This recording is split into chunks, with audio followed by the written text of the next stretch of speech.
640 juta. BB. Ke BB. Romo menunggu dari Menuntut Kembalikan uang kami. 640 juta.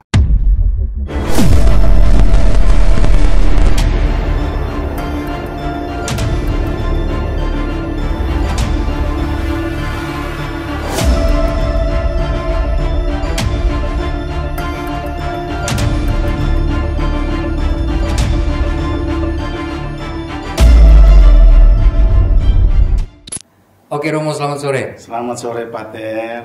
Tante Vero, selamat sore. Ya, selamat. Saya tuh ikuti Romo selama ini. Oke. Terus dengar bahwa Romo baru habis sidang. Ya, betul sekali. Saya tadi ke Vikepan, coba mau bertemu Romo, ternyata ada di pengadilan. Ya. Romo buat apa di sana? Cerita sedikit. Baik, hari ini kami mendampingi salah satu klien kami, Ibu Vero. Karena Ibu Vero itu diambil keterangan sebagai saksi. Ambil keterangan tambahan sebagai saksi. Oke, sebelum Romo lanjut, saya sapa dulu teman-teman. Saya dengan Romo Eman bersama klien dari Romo Eman di program Buka Box. Mau buka boxnya Romo Eman nih. Siap. Ya, lanjut Romo. Baik. Baik, Ibu Vero ini klien kami. Dia ini adalah salah satu ahli waris dari Sevilla Darut.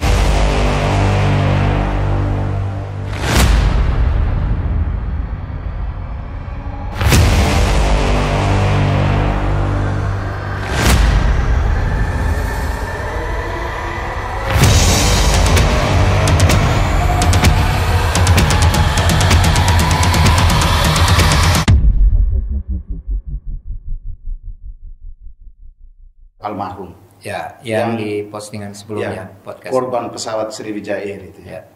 Nah, Ibu Vero hari ini diambil keterangan oleh majelis hakim ya, untuk memberikan keterangan tambahan sebagai saksi. Memang masih dalam kasus perkara yang sama, kasus penipuan dan penggelapan yang dilakukan oleh terdakwa BB. Oke.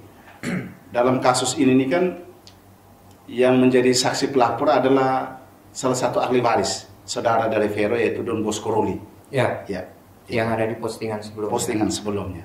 Jadi hari ini diambil ya, dan karena kami hadir sebagai kuasa hukum, kami kembali mempertegas ya bahwa pernyataan-pernyataan di luar yang menyatakan bahwa ahli waris itu tidak mengalami kerugian, itu tidak benar ya.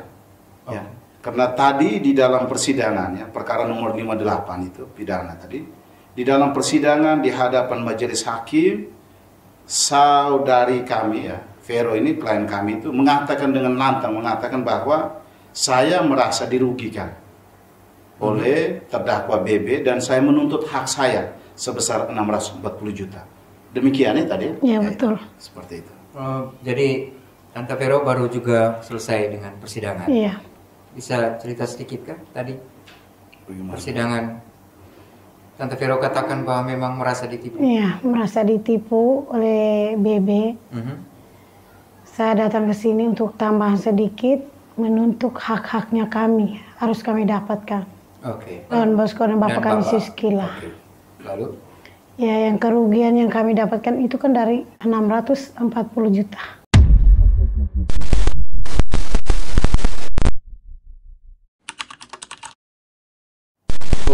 Total dari 1,5 sisanya itu. Yang sekarang ada di tangan siapa? Si BB. Oke. Lalu? Saya minta kepada hakim. Tadi dalam persidangan? Iya. Sampaikan ke BB, kembalikan uang kami. Supaya kami dapat menikmati uang itu. Dalam persidangan tuh Tante Vero sebagai apa Rom? Saksi ya? Sebagai saksi. Ya. Terdakwanya si BB tadi ya, betul. Ada berapa saksi tadi Romo dalam persidangan itu? Tadi setahu kami yang jaksa hadirkan itu ada 3. Ada dari perwakilan dari asuransi PT Ciu, lalu juga dari Ibu Melvin, dan ketiga ini dari keterangan tambahan yang diambil untuk saksi. Vero ini kan saksi yang kedua. Maksudnya dia sudah diambil keterangan dalam 2 kali proses persidangan. Jadi hari ini diambil majelis hakim berdasarkan permintaan dari jaksa. Tadi Vero sendiri langsung kepada jaksa meminta agar kalau boleh saya dihadirkan kembali. Romo menunggu dari pagi untuk... Ya, betul. Jadi setelah kami mendapat surat kuasa dari Veronica Osi, kami bersepakat bersama klien kami Ibu Vero ini agar kalau boleh Ibu Vero itu bisa kembali memberikan keterangan tambahan di hadapan majelis hakim untuk melengkapi kesaksian sebelumnya. Ya. Dan puji Tuhan hari ini terima kasih kepada majelis hakim, terima kasih juga kepada jaksa Pak Arbin, karena pada akhirnya niat baik kami itu dikabulkan ya. Sehingga tadi Ibu Vero ini bisa menyampaikan di hadapan hakim bahwa dia sebagai salah satu ahli waris benar-benar merasa dirugikan. Dan dia menuntut hak-haknya agar dikembalikan. Dan sebenarnya tidak hanya itu ya. Di tangan saya sendiri itu ada surat ya, ada surat yang ditulis oleh Ibu Veronica Osi sendiri, ditulis dan ditandatangani di atas meterai, surat kepada jaksa, surat kepada ketua majelis hakim ya. Gambaran besarnya pada pokoknya menyatakan agar kalau kepada jaksa itu agar jaksa itu dapat menuntut ya seadil-adilnya terhadap terdakwa BB ini atas perbuatannya yang merugikan ya, merugikan hak-hak mereka sebesar 640 juta. Sedangkan kepada majelis hakim, Ibu Vero juga ya memohon agar bersedia memutus bersalah kepada terdakwa ini BB ini karena dia sudah merugikan hak-hak dari Ibu Veronica sekeluarga ahli waris ini sebesar 640 juta rupiah. Itu yang, dan puji Tuhan hari ini semua berjalan lancar. Terima kasih. Bagaimana suasana? Ditanya berapa pertanyaan oleh hakim? 4 ya. 4 ya. 4 pertanyaan. Boleh tahu kan pertanyaan? Kami ini tidak pernah ikut persidangan nih. Mereka tanya apa saja di Tante Vero?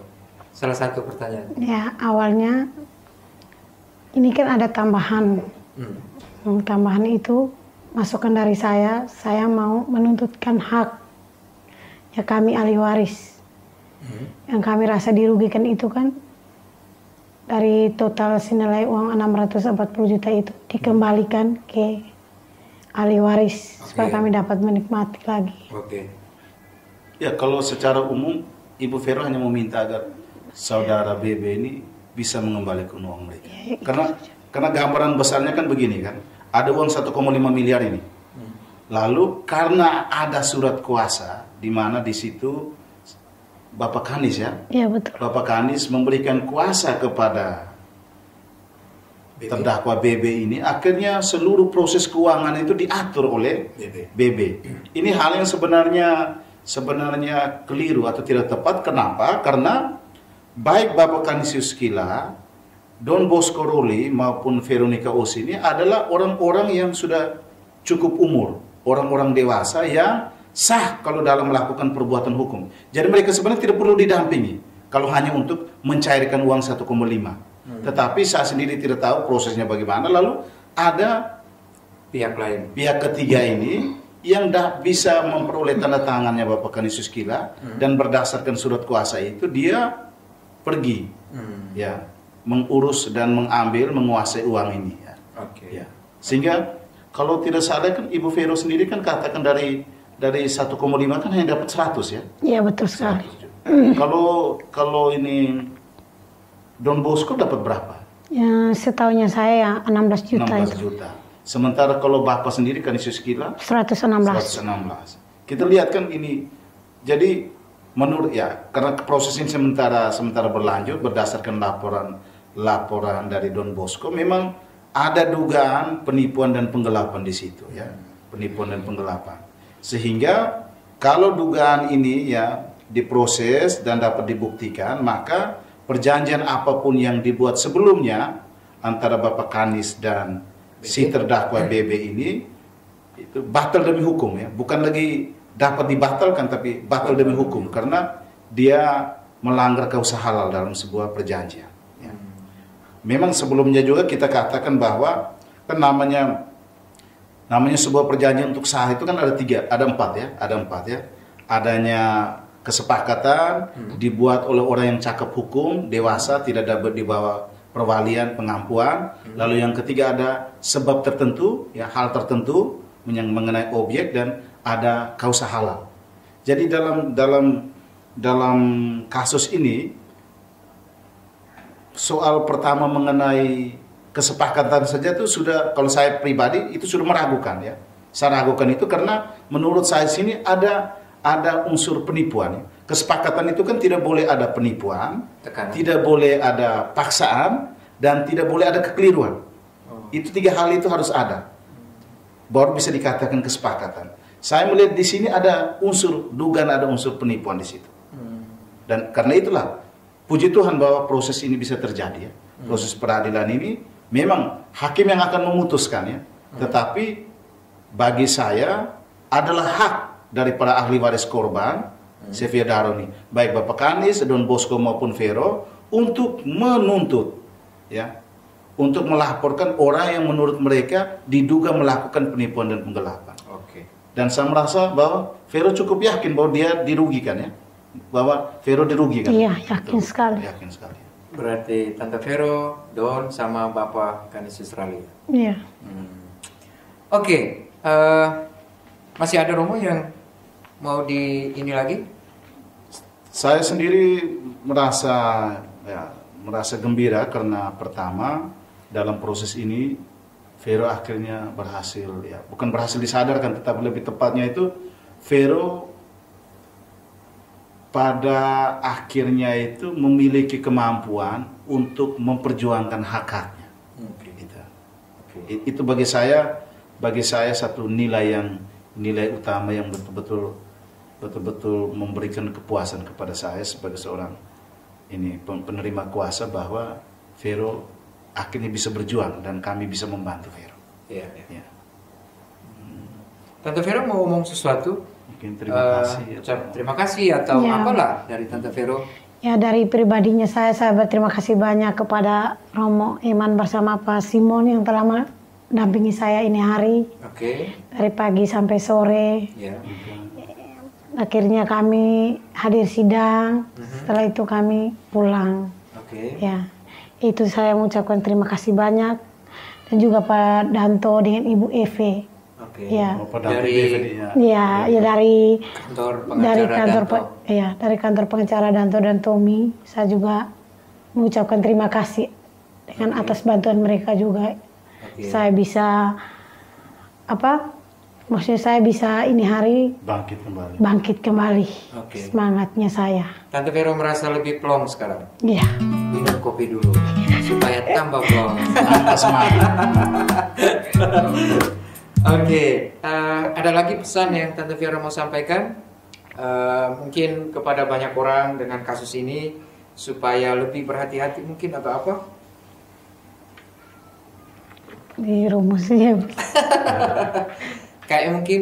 Ya, ini kalau pesan yang namanya keadilan dan kebenaran tuh ya, ini kan sebenarnya memang selalu orang katakan harus ditegakkan meski langit runtuh, tetapi hanya memberi gambaran bahwa bahkan orang kecil sekalipun ketika mereka mengalami ketidakadilan, mereka harus memperjuangkan itu penting ya, itu. Karena tidak ada orang yang bisa membantu selain diri kita sendiri. Jadi Romo, terima kasih untuk waktunya. Kami curi waktu sedikit ke program Buka Box bersama Tante Vero, klien dari Romo. Jadi teman-teman, itu obrolan kami yang punya kaitan dengan podcast kami sebelumnya tentang Romo Eman, Saya Bukan Mafia Hukum. Dan saat ini kami hadirkan lagi di program ini bersama klien Romo, Tante Vero, yang punya kaitan dengan podcast sebelumnya. Jadi semoga obrolan kami ini bermanfaat. Sekali lagi Romo, terima kasih banyak. Terima kasih Pak Tel. Tante Vero, terima kasih untuk waktunya. Dan terima kasih buat teman-teman semua Box Covers yang mengikuti program kami. Saya Pak Triwan mengucapkan terima kasih dan sampai jumpa.